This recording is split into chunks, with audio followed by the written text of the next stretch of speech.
Hello and welcome.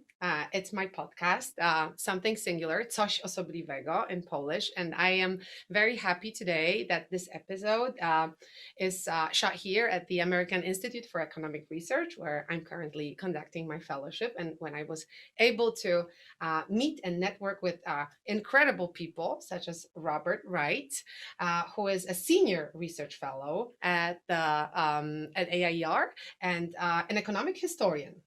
Also interested in topics such as UBI, Universal Basic Income, which is something that, we will talk about today because definitely it is quite an interesting and also somewhat controversial topic. So this is something we will try to somehow explain, look for some benefits and challenges related to possible implementation, introduction of UBI. So Robert, thank you so much for being here. Thanks for having me. This should be very fun. Yes, I surely hope so. And the first question that I have for you is, what is UBI, and is it a crazy idea? UBI is Universal Basic Income, and the idea is that the government will send the same amount of money to everyone in the country. That's why it's called universal, because everyone No gets conditions. it. No conditions, just you're a citizen of this country. I guess there are some ambiguities about whether non-citizen residents would also be eligible, but those are minor details that can be worked out. But the idea is that citizens would all get the same amount of money from the government periodically, probably every month, possibly bi-weekly, weekly. But that's the general idea, and the basic part comes from the notion that the amount should be enough to cover your daily expenses, basic needs, so that everyone is has sufficient money for food and clothing and some sort of shelter. And now to the question that I also added. Oh yes, is it crazy? I mean, let's just start with that, okay? Because I think, perhaps some people are already accustomed with the idea. Maybe there is a reason why we are discussing it today in these particular circumstances. But I know that this idea has been with us for quite a while. But, I mean, is this idea like, sound? Well, it is kind of socialism light, right? And the notion that the Soviet Union had, or Maoist China had, where everyone would receive resources, yes, from the government. It doesn't go all that way because it's just supposed to be a basic income from the government and not all of your resources. So some could see it as a sort of compromise, but it is a form of socialism, and it's a type of socialism that really hasn't been tried before. It's not Scandinavian, welfare state socialism, because in Scandinavia and most of the rich countries, of course, there is aid that flows from the government to. Sorry, Olaf. Poor Olaf. There is resources that flow from governments to individuals, but it's targeted. It's not given to everyone. It's given to specific individuals who are in need of it. So this creates some problems sometimes, because the people who are being forced by the government to give resources to other people sometimes resent it, especially when there's an idea that a lot of the funds are being wasted and aren't making it to the ultimate recipients, or that the ultimate recipients are somehow misusing the money on alcohol, drugs, having children out of wedlock, that sort of thing. So the taxpayers get very upset about that, and then the recipients often are not happy receiving the money. You would think that they would be thrilled to get money for nothing, but actually There's a certain amount of social stigma that often goes with receiving government money. But maybe if everybody gets it, Well, that stigma will be removed. that's the idea with the universal basic income. But of Mhm. course, that's just accounting ledger domain, right? Um, so everyone will get, say, if we follow like Andrew Yang's $1,000 a month, so $12,000 a year. Mhm. Um, some people are going to have to pay much more in taxes in order to be able for the Mhm. government to be Mhm. able to make those payments, Mhm. Mhm. right? So you're still going to have net givers and net recipients, and merely by giving $12,000 nominally back to the net givers, Mhm. you know, it's still a redistribution of wealth. In Mhm. other words, And why has this idea become like increasingly popular recently? Obviously, we've heard about some pilot projects, for instance, in Finland. Obviously, it was a very small sample, yep. of people that participated in it. So I'm not sure if we can actually draw any conclusions from it. But there was also a referendum in Switzerland where UBI actually got rejected. But, I mean, almost 40%, I guess, of people were actually in favor of it. Like, so there was like, that difference between those who were against it and those who were pro actually wasn't that big. So clearly you get to see, how UBI as a concept at least is spreading, is a part of a bigger discourse. You see that in Silicon Valley as well. And, why is it now? The question I guess I have is why now? Well, yeah, and there was recently a concluded study in Stockton, Hmm. California, Oh. and but again, it was very small, and it wasn't UBI, it wasn't universal. Hmm. Really, it was just a welfare program, and it was also not permanent. And the people knew that it was only going to last 2 years. So their behaviors, which have been touted in the media as saying UBI is great, really doesn't follow.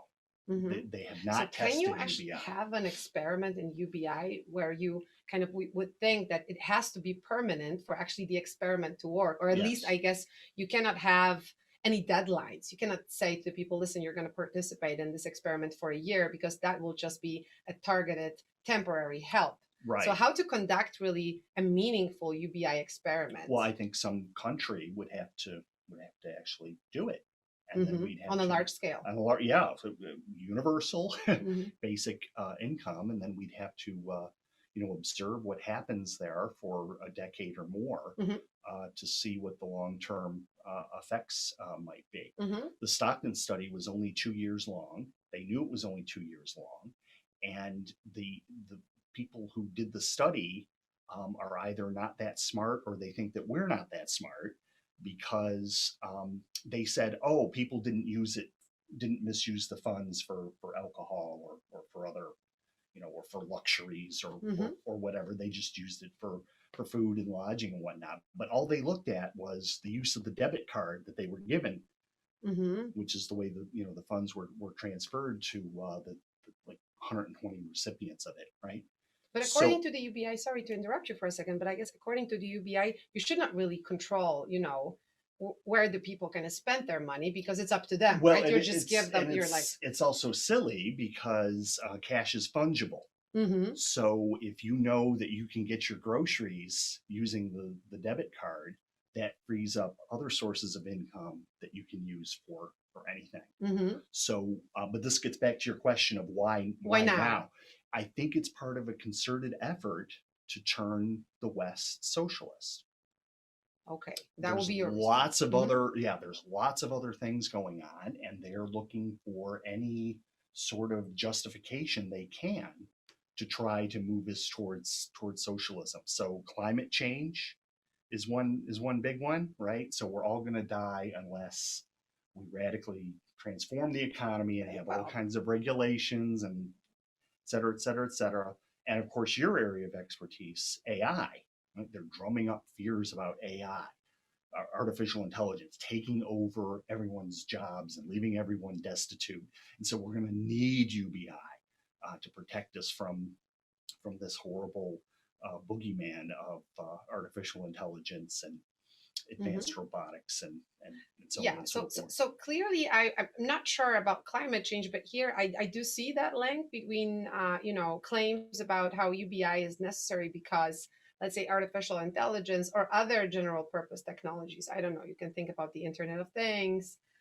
That's all like one big ecosystem, right? That currently closes. So you have data management, you have artificial intelligence, machine learning, you have sensors, sensor data, and all that will create an ecosystem in which many things will be performed better by machines than they Right. are by humans, right? And then what's implied sort of is that since we will not be efficient, maybe it's better to get rid of us from the world of work and leave the work to machines, whereas we will just rely on, well, UBI, I guess, right? And there is no other way. Right. Mm. And of course that's silly and it runs against economic theory and it runs against economic history. Hmm. It runs against economic theory because of this notion of comparative advantage. So whenever you have two parties that differ in any way, one is going to be comparatively better at supplying some good or service than the other is. And as long as they can trade freely, both of them will have something to do. Hmm. You might not be happy about the terms of trade or the price of one good for the other, but both will have something to do. And of course, that just means that AI is a complement for humans and not a substitute for humans because AI, right in its name, is artificial. Hmm. It's not us. It can do some things like computations much faster and better than we can. Significantly better, yes. But there are other things that it can't do because it's not human. It works with ones and zeros ultimately, right? Hmm.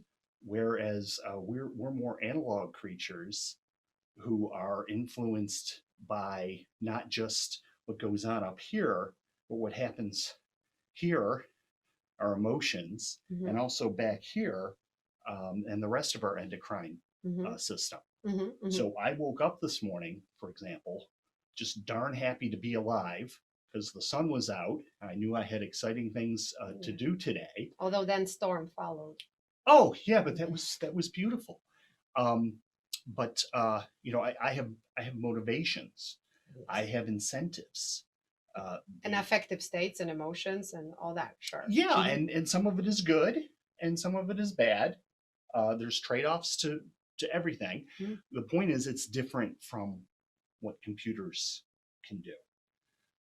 So there's going to be some basis for trade, for complementarity, for humans leveraging AI to help them do their work Hmm. more Hmm. efficiently, which is what we have been doing since the beginning of our not just our species but our genus Well, that's an of interesting point. Homo, Hmm.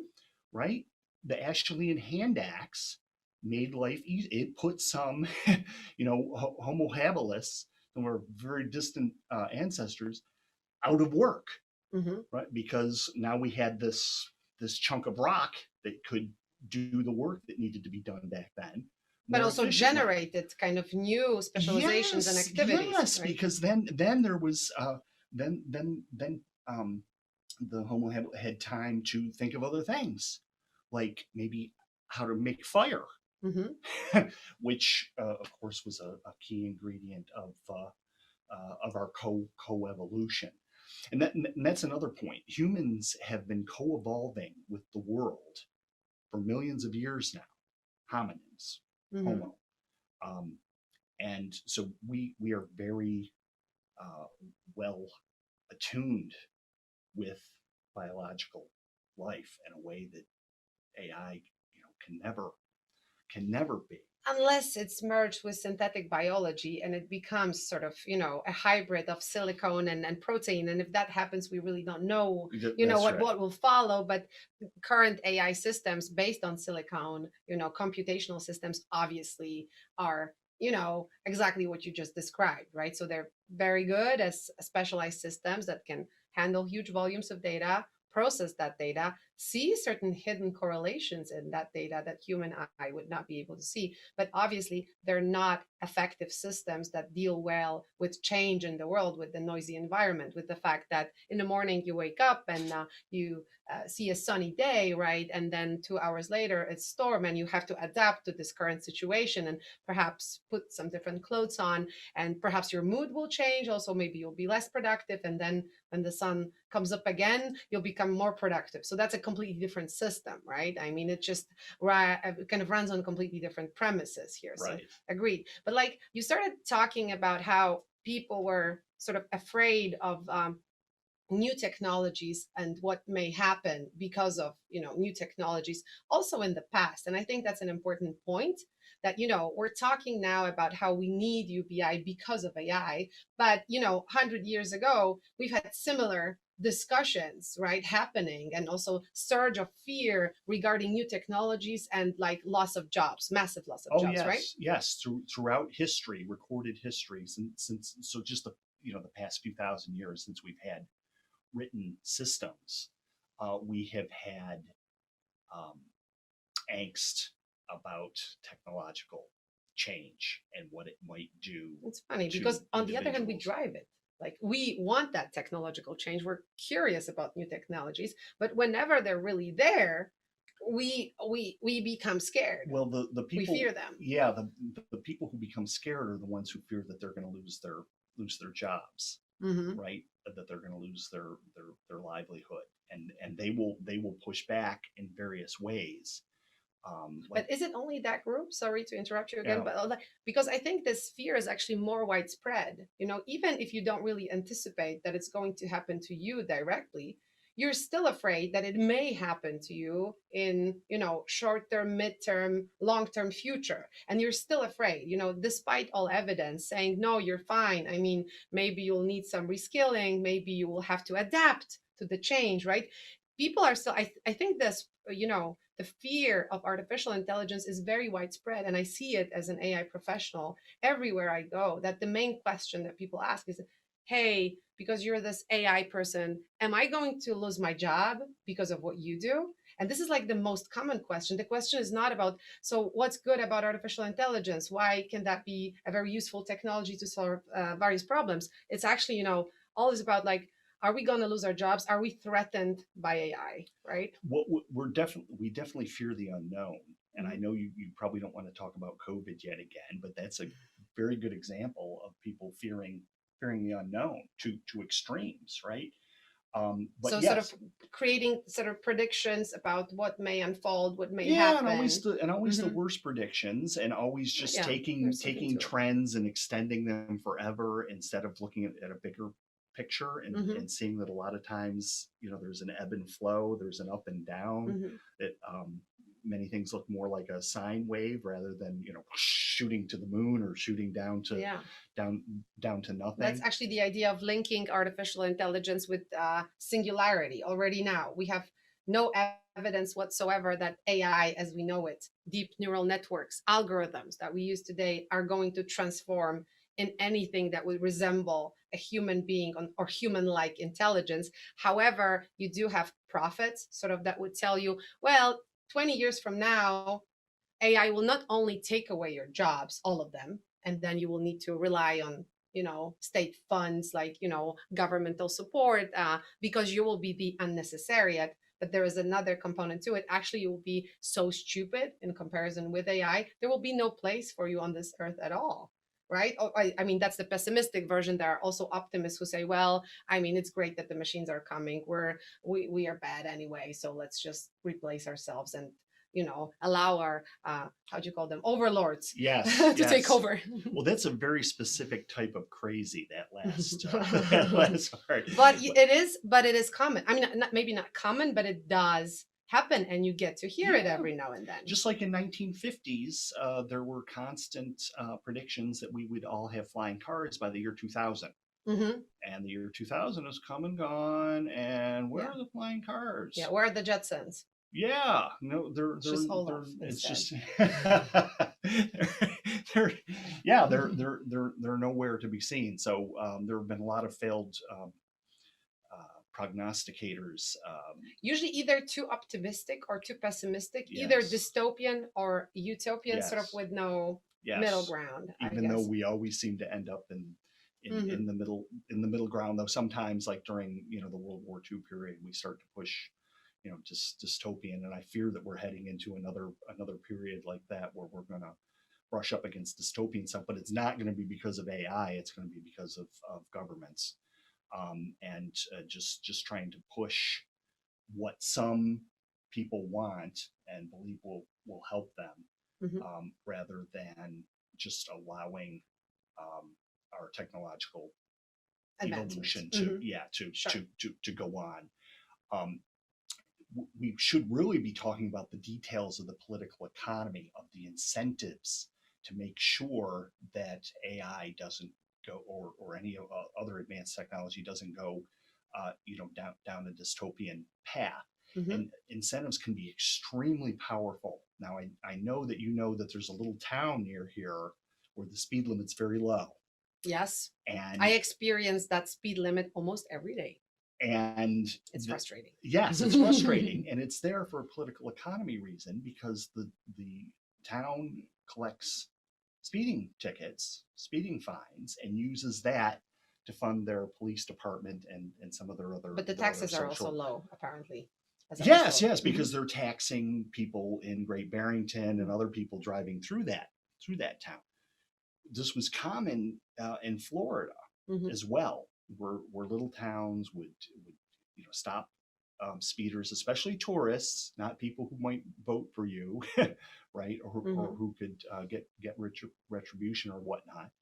Um, and that's ended by a very simple change in the political economy, where instead of the towns getting to keep their speeding fees, they all go to Tallahassee, the capital of Hmm. Florida, Hmm. and then get distributed back out to the towns, not based on how many people are caught speeding Hmm. in the town. Hmm. So now it's a waste of time for the police officers to sit there and pull people over so that So they they can become tax them. jobless. No. They have other things to do, like thwarting mostly peaceful protesters, Mhm. um, and seriously, and dealing with serious Of crimes. course. Yeah, sure, Yes. sure, sure, sure. So we really should be having detailed discussions about that. What I would like to see is that people in a country like America all own stakes in corporations like Microsoft and IBM and whatnot, so that if AI really does take off, they will receive some of the profits That's an interesting from. concept. Actually, it's perhaps even better than, or somewhat better than another idea that I have heard, which is because you're talking about, um, sort of becoming beneficiaries of this Right. technological change. I think in the European Union, the current discussion that perhaps you wouldn't like, but is kind of somehow touching upon similar issues, is how to, I don't know, redistribute, create mechanisms of redistribution, um, of the super efficient jobs performed by machines and the outcomes or results of that job. And they So, want to tax, well, right? your approach is different here, Right. obviously, but the problem is the same. So if we do expect major growth, and I don't know, in like super increased rise of productivity, efficiency, right, thanks to machines. Let's say, let's give, well, the example of automated factories, right, that are human less, where you have human supervision, but it's just like a few, everything runs on machines that obviously never sleep and do not need to grab a coffee, right? Yep. Like don't have a better mood because of the Yep. sun and whatnot. Right. So when that happens, actually, I guess we all ask the same question: what then? They don't have to be super intelligent. In some areas, you will see bigger productivity or efficiency thanks to AI. In some others, you won't. But when you will actually see them in some areas, what happens then? So your idea is to, Well, is to encourage people yeah. to buy shares in corporations that are going to make large profits Mm-hmm. from AI, Mm-hmm. which might not just be Do you think the tech corporations companies, would but encourage that? Would they welcome that? they of course they do. Mm-hmm. They do. They're constantly trying to sell their stock. The problem comes from some people not being able to afford to buy any shares. Okay. In which case, maybe we should think about what I call a UBA, or Universal Basic Asset. So instead of giving people an income stream, which can make them dependent on that income stream, Which actually is really not an income, because income is very often related with the fact that you're productive somehow and you work, at least in my head. So that's like, I don't know why we call it income. It's something else. I'm not saying that it's bad, but it's just, I'm not sure if the name really fits, whatever. Yeah, we should call it, it's Universal Basic Donation. Yeah, or that's a good one. Yeah, I was trying UBD. to keep the UBI, Universal Basic Infantilization. Oh my gosh! But so all up here. Because the U.S. long had a UBA. In what form? Land. Individuals could go to the frontier and claim a parcel of land of a given size that changed over time and whatnot. But if they then worked that land, they would own it after a given number of years. They would own it outright. Okay. So they're granted. That's a bit of a proxy to UBI, or like a different variation of it. But it's an asset. Yeah, and it was worthless until worked, until improved in the parlance of the day. Putting up a house, barns, fences, breaking the prairie, as they used to say, so that it could be used for agricultural purposes, finding something of value on the land and mining it or quarrying it or what have you. So I don't see why we couldn't just make one-time allocations to people, but restrict them to buying equities in corporations, and maybe even having restricted stock, so they don't just immediately sell the stock and then that's heavily regulated for you. I mean, that sounds like this but it's a one-time thing. A one-time thing, and it could be linked with something like a Social Security payoff, because our Social Security system has major problems, because we have more and more retirees with fewer and fewer people working. Well, that's a Western civilization problem. That's also a problem. It's, in yes, Europe, it's a obviously it's you a see problem. that. It's a problem all over. And Social Security was never a very good idea, at least the way it was set up in the United States, because it hurts males, especially American Indian and Hispanic, and very much so African American males, because they have different family patterns and less life expectancy. So many of them pay into the Social Security system for decades and then die without ever having received anything back. So it's just been expropriating from this group that is, generally composed of the poorest among us. And it's just sucking resources from them, resources that they could be using to buy IBM stock or Microsoft stock, or the stock really of any corporation that's poised to benefit from AI, which is probably most of them. Okay, at least eventually. Right? Yeah, but wouldn't you say that UBI could be a very simplified version of different types of targeted help that are scattered now? And obviously, we mentioned that with UBI, you basically don't have to fulfill any sort of conditions to receive it. Sort of, at least that's the concept. Whereas for targeted help, obviously, it's going to be different, for different people and their, life paths, whatnot. And so I do think that, maybe there is something to be said about how we could make this system simple, and maybe some form of UBI could step in the game here. Well, there have been some libertarians like Milton Friedman and Hayek, going all the way back to Thomas Paine, who have argued essentially that if we could replace the current very complex, very convoluted, very wasteful systems of state welfare that we have now, and replace it with a UBI, that there would be efficiency gains there. Okay. So it's not all so bad. No, of course, nothing's all bad or all good.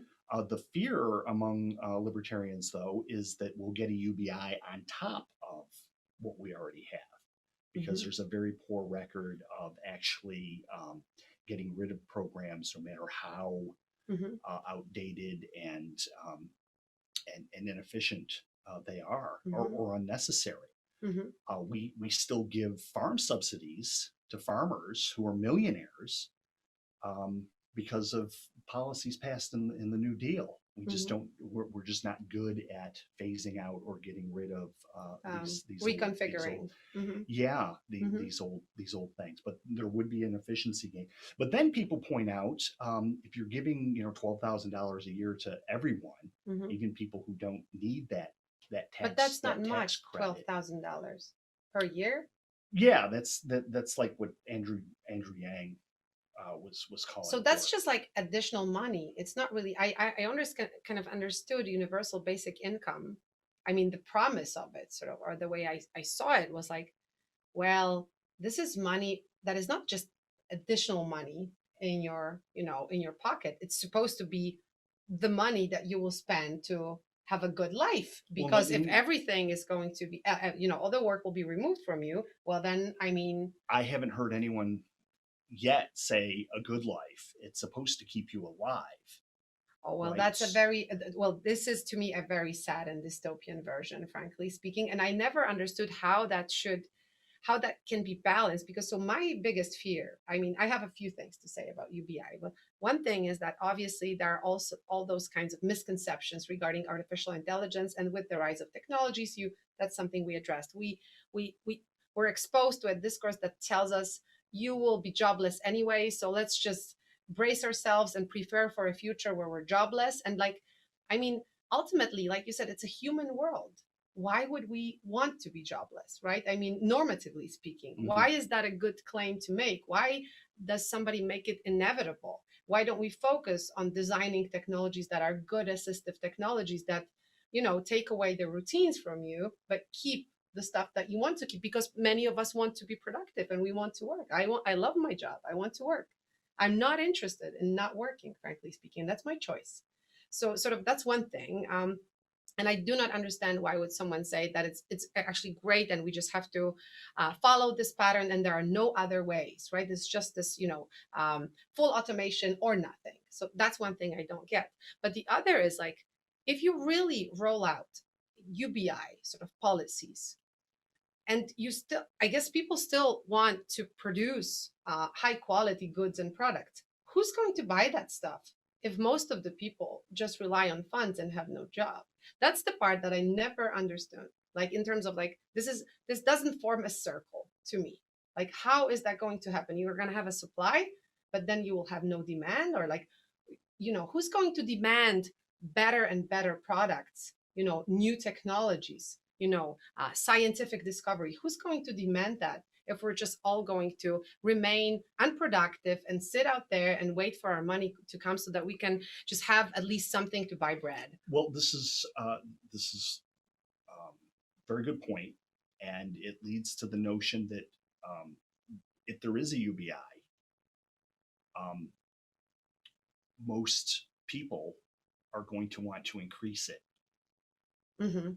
And in the sense that it's not going to be sufficient for right them. And they'll raise arguments like you just did, and corporations will start to raise arguments like that, and then there'll be political pressure to raise that amount.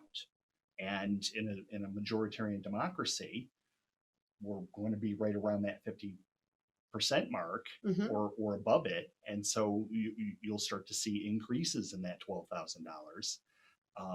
And it will keep going up and up and up, to the point that it leads to some sort of economic crisis. Well, that's something I would be afraid of. Yeah, and we should be afraid of it, because every country so moves beyond that sort of Scandinavian, welfare. Scandinavia welfare is a state. Completely different realm to me. Like, it's not like it's hard to compare that. They did reach a point though, and they pulled back from it. They used to some extent. Yeah, they used their the percentage of their GDP that went to their governments used to be much higher than it is today, and people just rebelled. Sure. They were able to reconfigure. Yes, the yeah. whole concept. So they scaled back on it partly because they ran out of people to pay. Mm-hmm. Um, I mean, to pay taxes, right? We might see a situation in the U.S. because we have this modern monetary theory, which has led some people to the crazy notion that the government can just keep printing money. Instead of there being a formal tax through the IRS, there can be a currency tax, Mm-hmm. or what you might know better as inflation. Mm-hmm. And this is where the dollar just loses more and more and more of its value, and can lead to to a crisis that way. So, Mm-hmm. So we see like different types of dangers here. What do you like, taking into account what we already know, what we have discussed? What would you say, you expect in the coming decade in terms of UBI? Is this discussion going to be even more significant? Will we have more politicians talking about it? Will there be a critique? Will we have like a serious discussion about that topic that's going to go mainstream?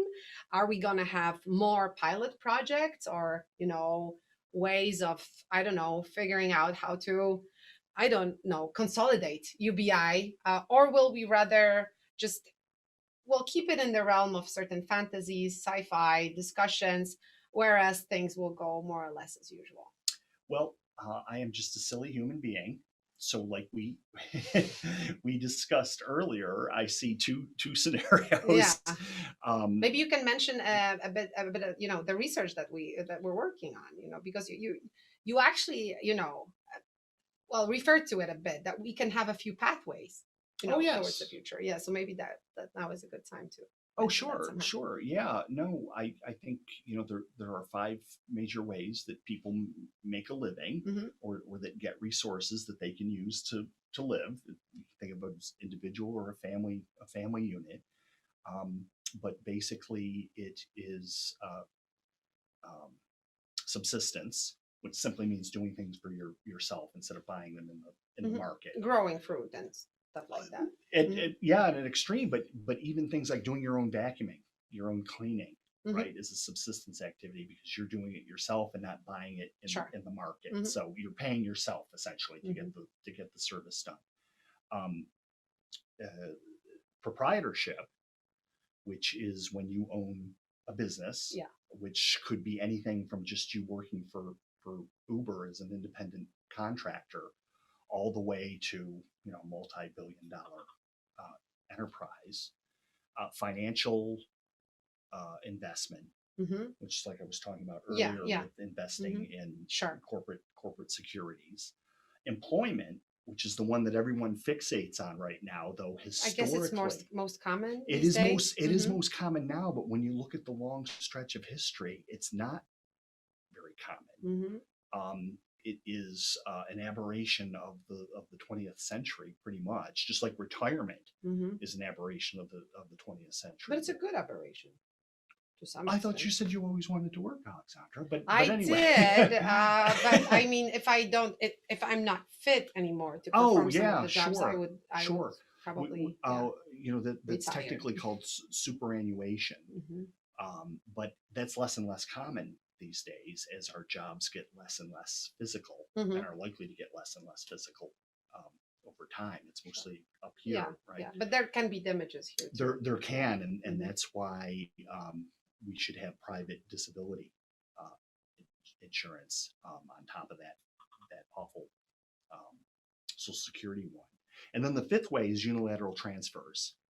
Which would be, for instance, UBI. For instance, UBI. For instance, this massive in-kind payments and government supplied Hmm. services and cash payments Yeah. from the government, but also private charity, which used to be huge in the United States and has been sort of crowded out by the government over time, starting especially with the New Deal in the 1930s, and then with the Great Society in the 1960s. But in the past, Americans saw other Americans who were hurting and who they knew were not, you know, bad people or loafers. Hmm. They were just in a hard time, Hmm. and they would help them. A lot of it was person to person, Hmm. but a lot of it was also associational. through churches, but also secular Sure. charities. And of course, that's not a panacea either. There's cost and benefits to that. Many times the donors wanted to see behavioral changes in the recipients, for example. Like, you need to start going to church, Aleksandra, if you expect us to, and not any church, our church. Well, yeah, that's tricky, Yeah, That's tricky. yeah. No, the world's That's a complicated place, and there's lots of, lots of but trade-offs. having all that said, I Yes. mean, those different possibilities, right, to make a living that you've just mentioned. And now moving back to my previous question, which is about the future, sort of, your Where's UBI hunch, going to go? kind of, I mean, probably UBI, but also like, what do you sort of expect? Like, yeah, in the context of UBI, is it going to really become one of those 5, ways of making a living that's going to be just sort of important or growing, right, emerging as an important one, or are we just going to really, stick with employment and perhaps, perhaps investments to some extent and other things, whereas UBI will just remain in that area of like discussions and discourse, but not really something that we implement? Well, I have a utopian view and a dystopian view. Okay, but let's start with bad news and end with good news. Okay, well, bad news is that UBI is implemented, and it leads to financial and economic crises that end up in a revolution that puts us in a very bad, spiral of violence, where we're attacking each other with guns and bombs, which is a huge thing in American history. We like to blow each other up, and we just sort of disintegrate into like a Balkans type of situation. Yeah. Where I have to sell my daughters into slavery and whatnot. Okay, let's just not talk about it anymore, because actually, all that is a bit worrying. It's dystopian enough. Now to good news. The good news is hopefully the economy is going to grow quickly. There will be changes. Thanks to AI. Thanks to AI. Also. Yes, absolutely. AI is going to be the next revolution. It already is, essentially. We're in the midst of it, and so it's difficult to see, but it's like the Industrial Revolution or the Transportation Revolution, the Financial Revolution. We've gone through all of these before, and not just survived, but thrived, gotten much better lives. Flourished. Yes. That's your favorite word. I know that. Yeah. Though we're not flourishing enough because we don't pay enough attention to the broader context of policies. But hopefully that will happen, and the current political forces in the U.S. that are pushing for socialism will be defeated, and we will come up with. I like your Star Wars discourse here, like the resistance, the forces defeated. You are so darn smart, Aleksandra. So darn smart. No, I was just no. I mean, I defeated was the last thing you mentioned, so let's continue with yes, that. Defeated, and AI will be able to evolve in its natural direction, and perhaps still as more of an assistive technology. To me, like, so I'm perhaps different that I would say, let's focus on what it does best, and let's try to implement it where it's really needed and where it makes a change. For instance, if you have an overburdened healthcare system, let's just focus on AI doing some of the diagnostics and therapy there, because that will bring a change that we actually want, right? But to get back to the earlier discussion about incentives, we also need institutional changes in things like healthcare. Because what's possible now is that doctors and hospitals will implement AI, and all that will do is increase their profits. We need some institutional changes within our healthcare system so that they don't have the ability to extract so many rents, as we call it in economics, but essentially to. I think everybody should benefit from that. That's the everyone, thing. Yes. That's a general purpose technology. Everyone benefits when there's competition. But we don't have competition right now. We have a system of states with different regulations, and where you can't, have insurance that goes over states. This third-party payer system through employers is just horrible. We're starting to move away from that with HSAs, health savings accounts. So if we can change that institutional structure, then things like AI can happen very quickly, and the benefits of it can be shared with everyone. Well, that's something I would really want to see, and I would want to see AI thriving in areas and sectors where it's really beneficial and least controversial. And I think healthcare, logistics, transportation are just some of them. So my last question to you, Robert, if you get an UBI, what will you do with it? Um, it's just I won't do anything because I'll be paying I more thought you would in say like taxes. travel to Poland, to Germany, No, go. cash is all fungible, and I'll be one of the people who'll be paying more than what I'll be receiving from the government. My taxes will go up more But than. maybe they won't. Let's just imagine a situation where they won't. Oh, I'll buy stock in the AI companies that you recommend to me. Fair enough. That's a good I guess that's a good way to end this conversation. Thank you so much. Thank you, Robert. Let's thank all. Thank you, Olaf, both of you. Very happy that you were able to join us at Social Sobliwego, which is something singular in English. And see you soon. Thank you.